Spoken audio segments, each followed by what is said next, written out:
তমাল, এই তমাল, কিরে বুট কিনেছিস? না, বাবার হঠাৎ খুব কাশি উঠেছিল, তাই। ও আচ্ছা, ম্যাচ তো রোববার, কাল পরশু কিনে নিলেই হবে। আচ্ছা। কেমন আছো দাদা? এখন একটু ভালো আছি। অফিসে বেরোবার সময় তাড়াহুড়োতে তোমাকে দেখে যেতে পারিনি।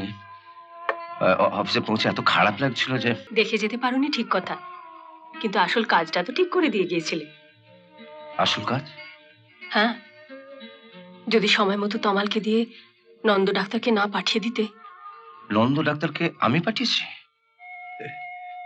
থাক, আর ন্যাকামো করতে হবে না। পাছে হাত পেলে টাকা নিতে এই অসহায় দাদাটা লজ্জা পায়, তাই তমালের হাত দিয়ে তুই ডাক্তারের ওষুধের খরচ বাবদ 500 টাকা পাঠিয়ে দিলি। 500 টাকা? ডাক্তারের ফি দিয়ে আর ওষুধ এনে এই 230 টাকা বেঁচেছে। নে ধর। সত্যি ঠাকুরপো, আর যদি সময় মতো ডাক্তারকে না পাঠিয়ে দিতে, কি যে হতো। কি হলো? ধর টাকাটা। ওটা তোমার কাছে রাখো।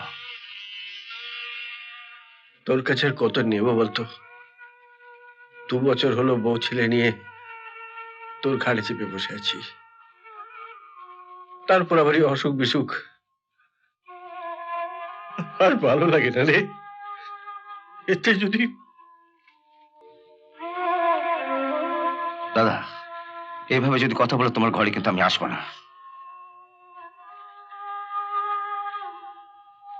সত্যি ঠাকুরপো, গত জন্মে তুমি নিশ্চয়ই আমার দাদা ছিলে। আমার এই বিপদে তুমি যেভাবে আমাদের কাছে টেনে নিলে। ও কি হচ্ছে বৌদি? দে, কাঁদতে দে, ওকে একটু কাঁদতে দে। আমি দাদা হয়ে তোর প্রতি যে অবিচার করেছি, এটা তার শাস্তি।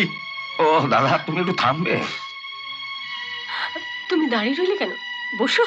আমি আসছি।